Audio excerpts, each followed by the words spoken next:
નમસ્કાર દર્શક મિત્રો, સ્વાગત છે આપનું રિયલ સમાચારમાં।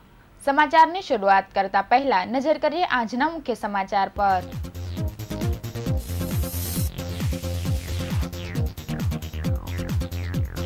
બાગેશ્વર ધામના ધીરેન્દ્ર શાસ્ત્રીની ગુજરાતના કાર્યક્રમને લઈને રાજકારણ ગરમ। ભાજપ કોંગ્રેસ દ્વારા એકબીજા પર વાર। કૂતરું કરડ્યા બાદ દીકરીનું મોત થતા પરિવારના 30 લોકો ઇન્જેક્શન લેવા પહોંચ્યા।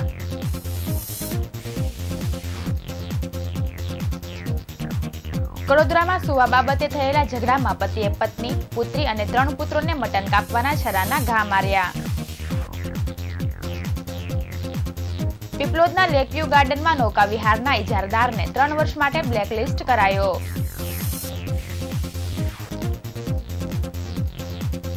વેસુમાં વિધર્મી યુવકે બાંધકામ સાઇટ પરથી 12 વર્ષીય કિશોરીને ભગાડી જઈ બળાત્કાર ગુજાર્યો। જહાંગીરપુરાના ખેડૂતને ફોન પેમાં ઓફર હોવાનું જણાવી ગઠિયાએ 1.58 લાખ ખાતામાંથી પડાવી લીધા।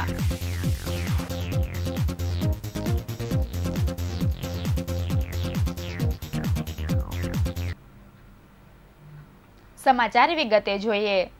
બાગેશ્વર ધામ સરકારના નામથી પ્રખ્યાત ધીરેન્દ્ર કૃષ્ણ શાસ્ત્રી ઉર્ફે બાબા બાગેશ્વરની ગુજરાત યાત્રા હાલ ગુજરાતભરમાં ચર્ચાનો મુદ્દો બની ગઈ છે। ત્યારે આ મામલે આજે સુરત ખાતે ગુજરાતના પૂર્વ સીએમ શંકરસિંહ વાઘેલાએ નિવેદન આપતા જણાવ્યું હતું કે ધર્મના નામે ધતિંગ કરતા આ બાબા બીજેપીનું માર્કેટિંગ કરે છે। આ મુદ્દે ભાજપના પ્રવક્તા યજ્ઞેશ દવેએ જણાવ્યું હતું કે બાપુને કોઈએ ગેરમાર્ગે દોર્યા છે। ભાજપે બાબાના કાર્યક્રમનું આયોજન નથી કર્યું। સુરતના ભરટાર વિસ્તારમાં આજે એક સંબંધીના બેસણામાં પૂર્વ સીએમ શંકરસિંહ વાઘેલા આવ્યા હતા। ત્યારે બાબા બાગેશ્વરની ગુજરાત યાત્રા અંગે તેમણે જણાવ્યું હતું કે ભારતમાં ધર્મના નામે ધતિંગ કરાવવા વાળા ઓછા નથી અને તેઓ ક્યારેય ભૂખ્યા નથી મરતા। તેમનો આ પ્રકારે જ ઉપયોગ થાય છે। ધર્મનો રાજકારણમાં ઉપયોગ ન કરવો જોઈએ। તેમણે વધુમાં જણાવ્યું હતું કે ગુજરાતમાં ધર્મના નામે આ પ્રકારના નાટક બંધ કરી દેવા જોઈએ। ભારતીય જનતા પાર્ટી દ્વારા આ રીતે ભગવાધારીઓને દુરુપયોગ કરવામાં આવે છે અને ચમત્કારના નામે ખોટા નાટક કરવામાં આવે છે। આ પ્રકારની વાહિયાત વાતોનો કોઈ અવકાશ નથી। આવા બધા બાબાઓને જે ભક્તો હોય છે તેમને આગળ જતા ઘણું બધું ભોગવવું પડે છે। તેમણે જણાવ્યું હતું કે ધર્મના નામે ધતિંગ કરવા વાળા લોકો તો કલ્પનાની બહાર હોય છે। આ બધું બીજેપી જ કરે છે। કર્ણાટકમાં ધ કેરલા સ્ટોરી હોય કે બજરંગબલી, આ બધું જ બીજેપીનું કોલાબરેશન છે। રાજકારણમાં આ બધું યોગ્ય નથી। શંકરસિંહ વાઘેલાના આ નિવેદન મામલે ભાજપના પ્રવક્તા યજ્ઞેશ દવેએ જણાવ્યું હતું કે શંકરસિંહ બાપુને કોઈએ ગેરમાર્ગે દોર્યા છે। બાપુ ભૂતકાળમાં હિન્દુવાદી આરએસએસ અને ભારતીય જનતા પાર્ટી સાથે જોડાયેલા હતા। પ્રથમ તો એ સમજી લેવું જોઈએ કે ભારતીય જનતા પાર્ટી એ સનાતન ધર્મ સાથે જોડાયેલો પક્ષ છે, જેથી કોઈ પણ ધર્મના લોકોની લાગણી દુભાય એવા કામ ન કરે। એટલે સનાતન ધર્મની વાત આવે ત્યારે પક્ષાપક્ષીની વાત નથી આવતી।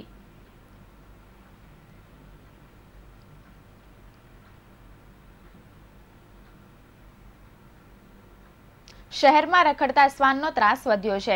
ડોગ બાઇટના ઇન્જેક્શન લેવા માટે લાઈન લાગી છે।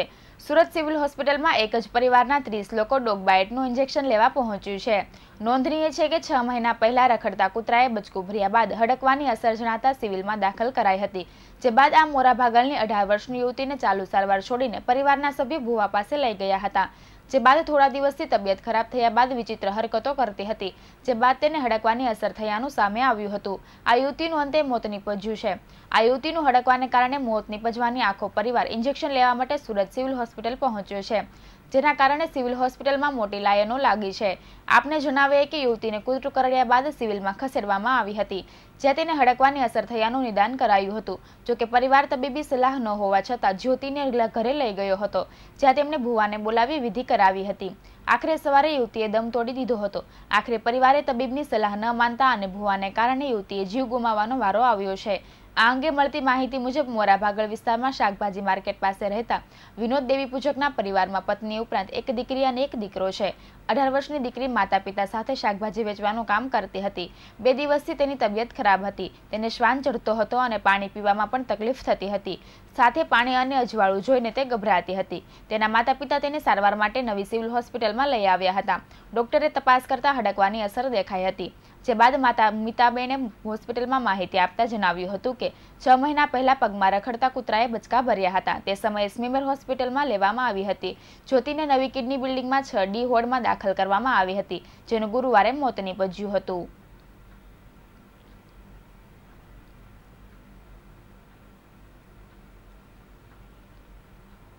સુરત જિલ્લામાં આવેલા કડોદરામાં આજે એક પિતા દ્વારા દીકરીની હત્યા કરવામાં આવી હોવાની ચોંકાવનારી ઘટના સામે આવી છે.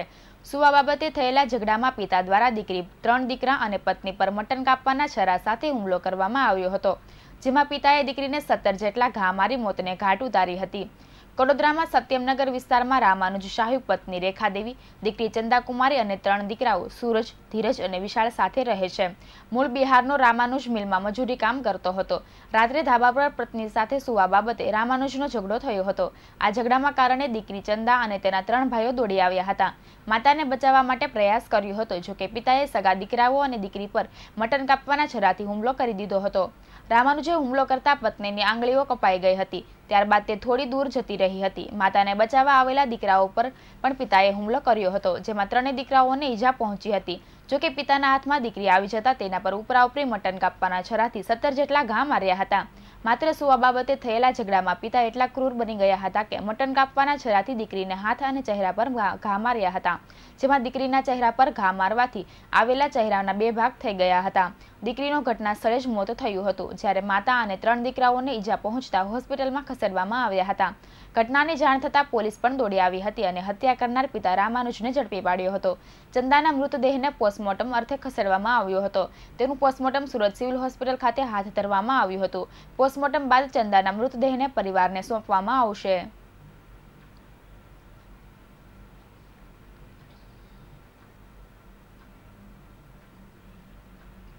સુરતના પીપલોદ ખાતે આવેલા લેકવ્યુ ગાર્ડનમાં નૌકા વિહારના ઇજારદારને 3 વર્ષ માટે બ્લેકલિસ્ટમાં મૂકવાનો નિર્ણય કરવામાં આવ્યો છે. ઇજારદારે 1 વર્ષ વીતી ગયું છતાં નૌકા વિહાર શરૂ કરવા માટે કોઈ કાર્યવાહી ન કરી હતી. એટલું જ નહીં, નૌકા વિહારની કામગીરી કરવા માટે કોઈ રસ દાખવ્યો ન હતો, જેને પગલે સ્થાયી સમિતિ મળેલી બેઠકમાં ઇજારદાર સહયોગ પોલિટેક પ્રાઇવેટ લિમિટેડને 3 વર્ષ માટે બ્લેકલિસ્ટમાં મૂકવાનો તથા ₹45,500ની સિક્યુરિટી ડિપોઝિટ જપ્ત કરવાનો નિર્ણય લેવાયો છે. સુરતના પીપલોદના ખાતે આવેલા લેકવ્યુ ગાર્ડનમાં નૌકા વિહારની કામગીરી માટે ઇજારદાર રાજ્ય પોલિટેકને જૂન 2022માં કામગીરી સોંપવામાં આવી હતી. ઇજારદારને 5 વર્ષ માટે નૌકા વિહારનો કોન્ટ્રાક્ટ આપવામાં આવ્યો હતો, જેના બદલામાં ઇજારદારે પાલિકાને 22,71,000 ચૂકવવા તૈયારી બતાવી હતી. ગાર્ડન સમિતિની બેઠકમાં ઇજારદારને કામગીરી સોંપવાનો નિર્ણય થયો હતો.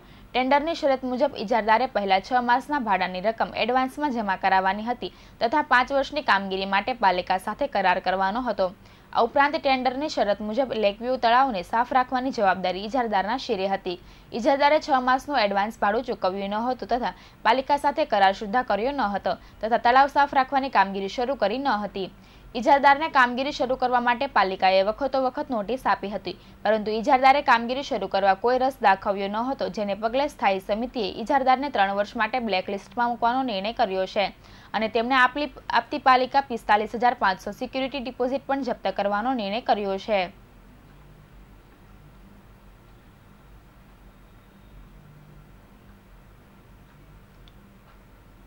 સુરત શહેરના વેસુ વિસ્તારમાં નવી બંધાતી બિલ્ડિંગમાં કામ કરતા આધેડની 22 વર્ષની દીકરી પર ત્યાં જ કામ કરતા વિધર્મી યુવકે નજર બગાડી હતી. હવસખોરે કિશોરીને લલચાવી ફોસલાવી તેને ત્યાંથી ભગાડી જઈ તેની મરજી વિરુદ્ધ શારીરિક સંબંધ બાંધી બળાત્કાર ગુજાર્યો હતો, જેથી બનાવને પગલે કિશોરીના પરિવારે પોલીસ મથકમાં ફરિયાદ નોંધાવતા પોલીસે વિધર્મી યુવક સામે બળાત્કારનો ગુનો નોંધી તેની ધરપકડ કરી આગળની કાર્યવાહી હાથ ધરી છે. બનાવ અંગે મળતી માહિતી મુજબ સુરતના વેસુ VIP રોડ પર નંદનવન 2ની બાજુમાં હાલમાં નવું બાંધકામ ચાલી રહ્યું છે, જેમાં મોટી સંખ્યામાં મજૂર વર્ગ કામ કરી રહ્યો છે. આ દરમિયાન ત્યાં જ કામ કરતા મોહમ્મદ રેઝાઉલ મોહમ્મદ શરાફત નામના યુવકે ત્યાં જ કામ કરતા શ્રમિકની 12 વર્ષની કિશોરી પર દાનત બગાડી હતી. કિશોરીના પિતા પણ ત્યાં જ સાઇટ ઉપર બાંધકામ કરી મજૂરી કામ કરી પરિવારનું ગુજરાન ચલાવતા હતા. આ તકનો લાભ ઉઠાવી મોહમ્મદ રેઝાઉલે કિશોરી સાથે વાત કરી ત્યાંથી ભગાડી ગયો હતો અને અન્ય સ્થળે લઈ જઈ કિશોરી પર તેની મરજી વિરુદ્ધ શરીર સંબંધ બાંધી બળાત્કાર ગુજાર્યો હતો, જેથી બાદમાં કિશોરી ન દેખાતા તેની પરિવારે શોધખોળ ધરી હતી. પુત્રીની શોધખોળ બાદ પરિવારને ખબર પડી હતી કે મોહમ્મદ રેઝાઉલ નામનો યુવક તેણીને ભગાડી ગયો છે, જેથી કિશોરીના પિતાએ તાત્કાલિક વેસુ પોલીસ મથકનો સંપર્ક કર્યો હતો અને યુવક સામે ફરિયાદ નોંધાવી હતી. વિધર્મી યુવક સામે પરિવારે ફરિયાદ નોંધાવતા પોલીસે બંનેને ઝડપી પાડ્યા હતા. જોકે ત્યારબાદ કિશોરીએ તમામ હકીકત જણાવતા તેના પરિવારે મોહમ્મદ રેઝાઉલ મોહમ્મદ શરાફત સામે ફરિયાદ નોંધાવતા પોલીસે બળાત્કારનો ગુનો દાખલ કરી વિધર્મી યુવક મોહમ્મદ રેઝાઉલ મોહમ્મદ શરાફતની ધરપકડ કરી આગળની કાર્યવાહી હાથ ધરી છે.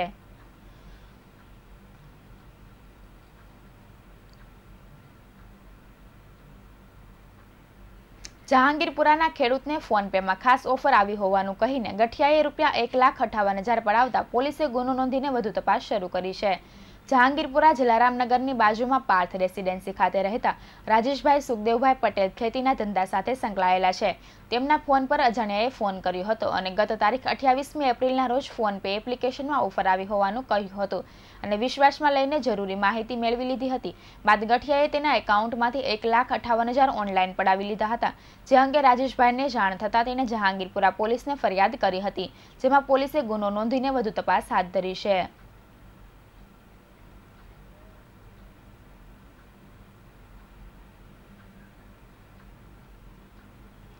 સુરત શહેરના ન્યૂ સિટી લાઇટ ખાતે આવેલા સ્લમ વિસ્તારમાં રોજ સાંજે હનુમાન ચાલીસા અને શાસ્ત્રોના શ્લોકોનો અવાજ દૂર સુધી સંભળાય છે અને આ અવાજ નાના નાના બાળકોનો હોય છે। ભક્તિમય વાતાવરણના કારણે આસપાસના લોકો પણ અહીં જોવા માટે આવી જાય છે। બાળકોના સનાતન સંસ્કૃતિ અંગે જાણકારી મળી રહે આ માટે 55 વર્ષીય હોમમેકર મંજુ મિત્તલ દ્વારા આ ખાસ અભિયાન શરૂ કરવામાં આવ્યું છે। મંજુ મિત્તલ રોજ સુરત શહેરના સ્લમ વિસ્તાર ગણાતા EWS આવાસમાં જાય છે અને ત્યાં 5 વર્ષથી લઈ 13 વર્ષના બાળકોને એકત્ર કરી તેમને અલગ અલગ શ્લોકોના પાઠ કરાવે છે। એટલું જ નહીં, તેઓ રોજ બાળકોને હનુમાન ચાલીસાના પાઠ કરાવે છે, જેથી આ બાળકોને હવે અનેક શ્લોકો અને હનુમાન ચાલીસા કંઠસ્થ થઈ ગયા છે। બાળકો પણ સમયસર મંજુ મિત્તલ આવે તે પહેલા એકત્ર થઈ જાય છે અને બાળકો અને લોકો ક્યારે હનુમાન ચાલીસાનો પાઠ શરૂ થાય તેની રાહ જોતા હોય છે। જ્યારે મંજુ મિત્તલ દ્વારા શાસ્ત્રોના શ્લોકોનો પાઠ કરાવવામાં આવે છે ત્યારે તેમની સાથે આ બાળકો પણ શ્લોકો સાથે સાથે બોલતા હોય છે। તમામ બાળકો આટલી નાની ઉંમરમાં સંસ્કૃતના મોટાભાગના શ્લોકો કંઠસ્થ કરી ચૂક્યા છે। જ્યારે પણ શ્લોકોનું ઉચ્ચારણ કરવામાં આવે છે ત્યારે તમામ બાળકો તેના તલ્લીન જોવા મળે છે। બાળકો આંખ બંધ કરીને અને બંને હાથ જોડીને બેસી જાય છે અને જ્યારે હનુમાન ચાલીસાનો પાઠ શરૂ થાય છે ત્યારે તેમને હનુમાન ચાલીસાની એક એક લાઈન સારી રીતે યાદ હોય છે। તેઓ આટલી નાની ઉંમરમાં પણ સારી રીતે તેનું ઉચ્ચારણ કરતા હોય છે। મંજુ મિત્તલે જણાવ્યું હતું કે આ વિસ્તારને અમે સ્લમ વિસ્તાર નહીં પરંતુ શબરીધામ કહીએ છીએ। નાના બાળકોને અમે દિવસની શરૂઆત કઈ રીતે કરી શકાય તેની જાણકારી આપીએ છીએ। મંત્ર અને શ્લોકના માધ્યમથી કઈ રીતે ઈશ્વરની આરાધના કરી શકાય તે જાણકારી આ બાળકોને આપીએ છીએ। સંસ્કૃત આ દેવ ભાષા છે, જેથી શબરીધામના બાળકોને પણ આ સંસ્કૃત ભાષા શીખવવાનો અધિકાર છે। સવારે ઉઠતાની સાથે રાત સુધી કઈ રીતે લોકોને મંત્રોના માધ્યમથી દિવસ પસાર કરવો આ અંગે અમે જાણકારી આપીએ છીએ। સાથે હનુમાન ચાલીસાનો પણ પાઠ કરાવીએ છીએ। 10 વર્ષની પિંકીએ જણાવ્યું હતું કે મંજુ દીદી અમને શ્લોક અને હનુમાન ચાલીસા શીખવાડે છે। જ્યારે હું મંત્રોનું ઉચ્ચારણ કરું છું ત્યારે મને લાગે છે કે હનુમાનજી પોતે મારી પાસે છે અને આ મંત્રોચ્ચાર કરવાથી હવે મારું ભણવામાં પણ મન લાગે છે। અન્ય એક બાળકી પ્રિયંકાએ જણાવ્યું હતું કે જ્યારે પણ અમે મંત્રોચ્ચારણ કરીએ છીએ અથવા તો હનુમાન ચાલીસા વાંચીએ છીએ ત્યારે અમને શક્તિ મળે છે, અમને બહુ જ ગમે છે।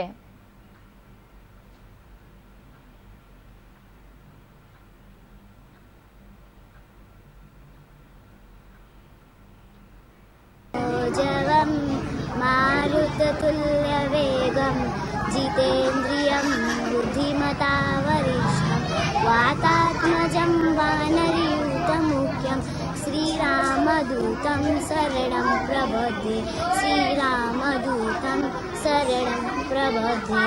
मेरा नाम मंजू मित्तल है और मैं इन लोगों को संस्कृत के श्लोक और मंत्रोच्चारण सिखाने आती हूँ, क्योंकि हमारी देवी भाषा संस्कृत है और उस संस्कृत के माध्यम से जब ये देवी देवताओं की आराधना करते हैं तो आप लोगों ने देखा होगा कि ब्राह्मण जब आराधना करते हैं संस्कृत के श्लोक में तो हमको एक अलग अनुभूति होती है। तो इनमें इट सेल्फ ही इन लोगों में ऐसे लगता है कि अच्छा हम लोग मतलब इतने अच्छे से उच्चारण कर रहे हैं, तो अपने आप ही देव देवताओं का जैसे आह्वान करते हैं। तो सुबह से ही जैसे ये उठते हैं तो कराग्रे वस्ते लक्ष्मी, यानी आपके हाथों में ही सब कुछ है। फिर ये जब उठ के धरती माता को छूते हैं तो कि हे धरती माता तुझे नमस्कार है, मुझे क्षमा करना कि मैं तुझ पे पाँव रख रहा हूँ। इस तरीके से मतलब इटसेल्फ अपने आप इनमें भावनाएं विकसित होने लगती हैं। फिर जब नहाने जाते हैं तो सारी नदियों का कि गोदावरी चाहे यमुना, तो इनको नदियों की भी पवित्रता और नदियों की महत्ता भी पता चलती है। और मतलब वो बोलते हैं ना कि पूरे ब्रह्मांड की जो वाइब्रेशन है वो अपने आप हमारी देवी भाषा संस्कृत में है। और ये जब वो मंत्रोच्चारण और श्लोक के माध्यम से जब ये स्तुतियां करते हैं तो सब कुछ जो एक इंसान चाहता है सफल जीवन के लिए वो हो सकता है।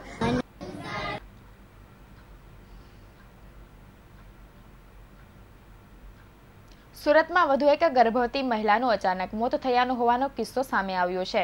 નવાગામ વિસ્તારમાં રહેતી મહિલાને ઝાડાની તકલીફ હતી. આજે સવારે ઉઠ્યા બાદ ટોયલેટ ગઈ હતી. ત્યારબાદ ગભરામણ થઈ હતી અને બેભાન થઈ ગઈ હતી, જેથી પરિવારજનો હોસ્પિટલ લઈને દોડી ગયા હતા.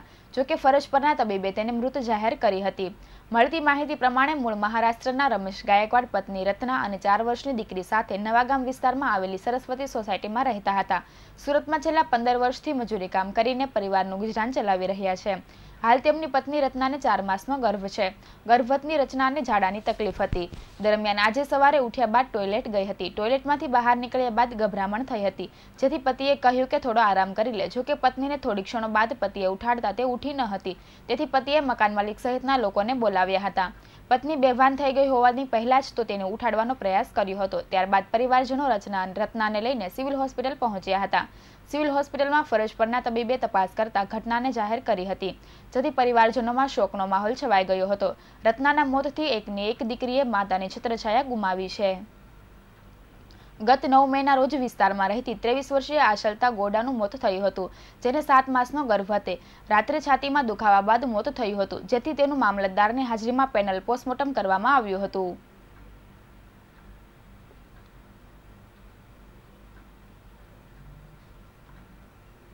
ટોરેન્ટ પાવરના વીજ સબસ્ટેશન ખાતે ટ્રાન્સફોર્મર કેબિનમાં મિલકત વેરા પેટે પાલિકાના વર્ષોથી કરોડોની બાકી બોલે છે. એક તરફ કંપની વીજ સબસ્ટેશનવાળી મિલકતની માલિકી જે તે સોસાયટીનું હોવાનું કહે છે, જ્યારે સોસાયટીઓ સબસ્ટેશન કંપનીના હોવાનું રટણ ચલાવે છે, જેમાં વેરા વસૂલાત ઘોંચલા પડી છે. જોકે પાલિકાએ નવા કનેક્શન પૂર્વે રોડ ખાધણા આપવાનું બંધ કરી દીધું છે. જાન્યુઆરીથી નવા વીજ જોડાણની મંજૂરી બંધ થતા હજારો અરજી પેન્ડિંગ છે અને લોકો ગરમીમાં હેરાન થઈ રહ્યા છે. આ સ્થિતિમાં ધારાસભ્ય અરવિંદ રાણાએ ટોરેન્ટના વહીવટી ભવનને સીલ કરતા પાલિકા કમિશનરને લેખિતમાં રજૂઆત કરીને જણાવ્યું હતું કે ટોરેન્ટના વેરા બિલો બાકી હોવાથી નવા જોડાણ પૂર્વે રસ્તા ખોદકામની પરવાનગી ન અપાતા લોકો સમસ્યા બમણી થઈ ગઈ છે. સોસાયટીઓએ એવી રજૂઆત કરી હતી કે ટોરેન્ટે અમારી પાસે સબસ્ટેશન માટે જગ્યા માંગી હતી. જો કરાર પર સહી ન કરાય તો પાવર આપવાનો ઇનકાર કર્યો હતો, જેથી રાણાએ આક્ષેપ કર્યો હતો કે ટોરેન્ટ કંપની મજબૂરીનો ગેરલાભ ઉઠાવી એક તરફ લખાણ કરાવી પાલિકા અને સોસાયટી સાથે વિવાદ ઉભો કર્યો છે. આવું ગુનાહિત કૃત્ય કરીને પાલિકાના કરોડો ચૂકવવામાં આનાકાની કરી રહ્યું છે.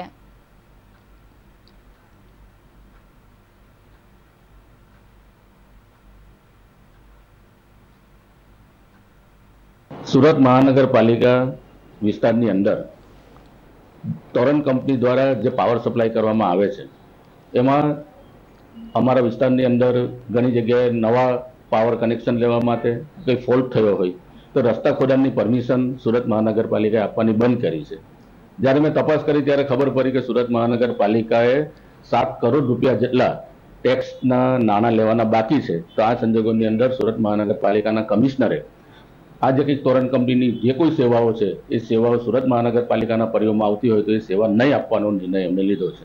તો આને લીધે સામાન્ય લોકોને ખૂબ તકલીફ થાય છે અને રસ્તા ખોદાણની પરમિશન નહીં મળવાને લીધે આવનારા દિવસોમાં જ્યારે વરસાદનો સમય આવવાનો છે ત્યારે આમ પણ આ બધું રસ્તા ખોદાણ બંધ થવાનું છે. તો આ સંજોગોની અંદર આ જે પ્રશ્ન છે એ પ્રશ્ન હલ કરવા માટે એક લોકપ્રતિનિધિ તરીકે મેં ટોરેન્ટ કંપની પાસે તપાસ કરાવી, ટોરેન્ટ કંપની પાસે આ અંગે જાણકારી મેળવી. તો ટોરેન્ટ કંપનીનું કહેવું એવું છે કે જે કંઈક જુદી જુદી જગ્યાએ સબસ્ટેશનો બનાવેલા છે, આ જે સબસ્ટેશનો બનાવેલા છે એ સબસ્ટેશનની જગ્યા જે તે સોસાયટી અમને આપી છે અને એના બદલામાં જે કંઈક કરાર થયો છે એ કરારના આધારે એની પરનો જે મ્યુનિસિપલ ટેક્સ ભરવાની જવાબદારી એ જે તે સોસાયટીની છે. હવે જ્યારે સોસાયટીના લોકોને પણ જ્યારે અમે તપાસ કરાવી તો ખબર પડી કે જે નાના ટેક્સ ભરવાની જવાબદારી સોસાયટી પર થોપવામાં આવે છે, પરંતુ જે તે વખતે આ સોસાયટી હોલ્ડરો પાવર લેવા માટે ટોરેન્ટ કંપની પાસે ગયા તો ટોરેન્ટ કંપની અમને એવું કહ્યું કે અમારી પાસે જગ્યા નથી, તમારી જગ્યામાં અમને સબસ્ટેશન બનાવવા દો. અને અમે અમારી કિંમતી જમીન આપી. જમીન આપ્યા પછી એમને એક તરફી કરાર કરાયો. હવે એ કરારમાં શું લખાયું એ અમારા જૂના હોદ્દેદારોએ લખાયું હશે, પરંતુ એના વગર અમને પાવર આપે એવું નહીં હતું અને એમને જે કંઈ કરાર છે કરાર પર સહી કરીએ તો જ અમને પાવર મળે એવી પરિસ્થિતિ હતી. હવે અત્યારે સુરત મહાનગરપાલિકા અમારી પાસે ટેક્સ માંગે છે, પરંતુ અમને આ જગ્યાનું કોઈ ભાડું ટોરેન્ટ ચૂકવતી નથી અને અમને જે જગ્યા પર આ સબસ્ટેશન બનાવેલું છે એ ડિસ્ટ્રીબ્યુશન સેન્ટરમાંથી અમને તો 5 કે 7% જેટલો જ પાવર મળે છે સોસાયટીમાં. બાકીનું 90-95% તો એ અન્ય વિસ્તારમાં આપે છે. તો આ જવાબદારી એ ટોરેન્ટ કંપનીની છે. હવે જ્યારે સુરત મહાનગરપાલિકાનો પ્રશ્ન છે તો સુરત મહાનગરપાલિકાએ નથી સોસાયટી વાળા આ ટેક્સના નાણાં ચૂકવતા, નથી ટોરેન્ટ કંપની ચૂકવતી અને જે જગ્યા પર સબસ્ટેશન છે એ સબસ્ટેશન એ ટોરેન્ટ કંપનીની માલિકીનું છે. તો આ સંજોગોની અંદર સામાન્ય રીતે જે સુરત શહેરની અંદર ટેક્સના નાણાં ચૂકવતા નહીં હોય તો એવી મિલકતદારોના ઉપર સુરત મહાનગરપાલિકા કાયદાકીય રીતે એનું ડ્રેનેજનું કનેક્શન કાપી નાખે છે, એનું પાણીનું કનેક્શન કાપી નાખે છે અને છતાંય પૈસા નહીં ભરે તો મિલકત પર સીલ મારે છે. તો આ કાયદાનો ઉપયોગ કરીને આ જેટલા પણ આવા સબસ્ટેશનો છે એ તમામ સબસ્ટેશનો પર સીલ મારવા જોઈએ અને છતાં પણ જો ટોરેન્ટ કંપની આ પૈસા નહીં ભરે તો એના વહીવટી ભવન ઉપર પણ સીલ મારવાની સુરત મહાનગરપાલિકાને સત્તા છે. તો આ સત્તાનો ઉપયોગ કરીને આ નાણાં ગમે તેમ કરીને વસૂલવા જોઈએ અને લોકોને જે હાલાકી પડે છે એ હાલાકીમાંથી મુક્તિ આપવી જોઈએ એવી મેં રજૂઆત સુરત મહાનગરપાલિકાને કરી છે.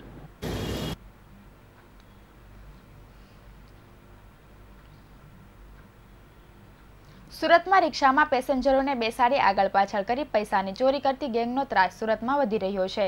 ત્યારે આ જ રીતે રિક્ષામાં સગા ભાઈ બહેન પેસેન્જરો સાથે રૂપિયાની ચોરી કરતા ઝડપાયા છે. સગા ભાઈ બહેનની જોડીને ખટોદરા પોલીસે ઝડપી પાડી છે. ખટોદરા પોલીસે ભાઈ બહેનની ધરપકડ કરી એક રિક્ષા સહિત 1,40,000નો મુદ્દામાલ કબજે કર્યો છે. તેમજ એક ગુનાનો ભેદ પણ ઉકેલી કાઢ્યો છે. સુરતના જુદા જુદા વિસ્તારોમાં છેલ્લા અનેક વર્ષોથી રિક્ષા ગેંગનો ત્રાસ ખૂબ વધી રહ્યો છે. રિક્ષામાં મુસાફરોને આગળ પાછળ બેસાડીને આવી ગેંગ મુસાફરોના ખિસ્સામાંથી મોબાઈલ, રોકડ રૂપિયાની ચોરી કરી તેમજ તેમને અધવચ્ચે ઉતારી દેવામાં આવે છે. જો કે અત્યાર સુધી આવી ગેંગના જુદા જુદા પુરુષો મળીને ગેંગ બનાવી પેસેન્જરો સાથે ચોરી કરવામાં આવતી હતી, પરંતુ આવી જ એક સગા ભાઈ બહેન પણ પેસેન્જરો સાથે ચોરી કરતા હોય તે ઘટના સામે આવી છે. ખટોદરા પોલીસે 2 સગા ભાઈ બહેનને ઝડપી પાડ્યા છે. મળતી માહિતી મુજબ સુરતમાં ખટોદરા પોલીસનો સ્ટાફ પેટ્રોલિંગમાં હતો. તે દરમિયાન માહિતી મળી હતી કે એક રિક્ષામાં એક યુવક અને યુવતી સવાર છે. તે રિક્ષામાં પેસેન્જરોને રિક્ષામાં આગળ પાછળ કરી પૈસા ચોરી કરતી ગેંગ છે અને તેઓ રિક્ષા લઈને ઉધના રાયકા સર્કલ તરફથી કોમલ સર્કલ તરફ આવનાર છે. માહિતીના આધારે પોલીસે વોચ ગોઠવી લિંબાયત મંદિરના મસ્જિદ પાસે રહેતા શાબિર ઉર્ફે શાહરૂખ સમુદ્દીન શેખ અને તેની બહેન શાબેરાબી સમુદ્દીન શેખને ઝડપી પાડી હતી. પોલીસે તેઓની પાસે પેસેન્જરને રિક્ષામાં બેસાડી ચોરી કરેલા રોકડા રૂપિયા ઉપરાંત એક રિક્ષા મળી કુલ 1,40,000ની મત્તા કબજે કરી હતી. ભાઈ બહેનની આ જોડીએ સહ આરોપી જાદી ઉર્ફે મિથુન સાથે મળી રિક્ષામાં પેસેન્જરને બેસાડી રોકડા રૂપિયા ચોરી કરી દીધા હતા.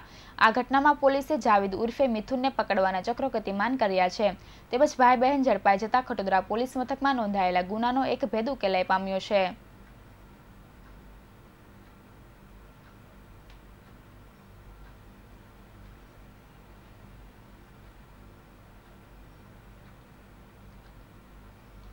સુરતના વાઠેના રેલવે બ્રિજ પર દોડતી કારમાં અચાનક આગ લાગી હતી. કારમાં આગ લાગતા જ કાર ચાલકે કાર ઊભી રાખી તેમાંથી બહાર નીકળી ગયો હતો. બીજી તરફ બનાવની જાણ ફાયર વિભાગને કરવામાં આવતા ફાયર વિભાગે ઘટના સ્થળે પહોંચીને આગ પર કાબુ મેળવી લીધો હતો.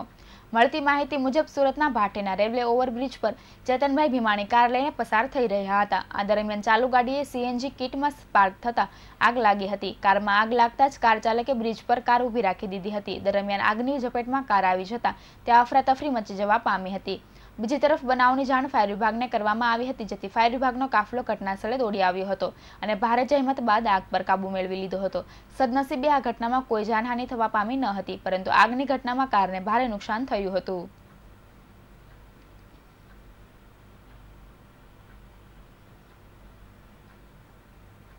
સમાચારના અંતે નજર કરીએ આજના મુખ્ય સમાચાર પર.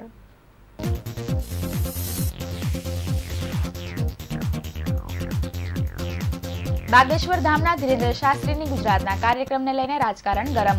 ભાજપ કોંગ્રેસ દ્વારા એકબીજા પર વાર.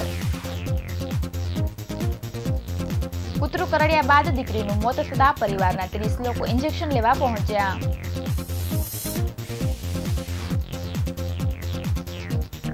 વડોદરામાં સુવા બાબતે થયેલા ઝઘડામાં પતિએ પત્ની, પુત્રી અને 3 પુત્રને મટન કાપવાના છરાના ઘા માર્યા. પીપલોદના લેકવ્યુ ગાર્ડનમાં નૌકા વિહારના ઇજારદારને 3 વર્ષ માટે બ્લેકલિસ્ટ કરાયો.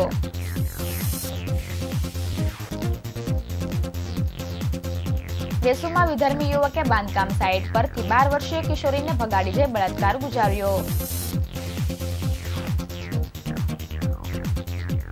જહાંગીરપુરાના ખેડૂતને ફોનપેમાં ઓફર હોવાનું જણાવી ગઠિયાએ 1.58 લાખની ખાતામાંથી પડાવી લીધા.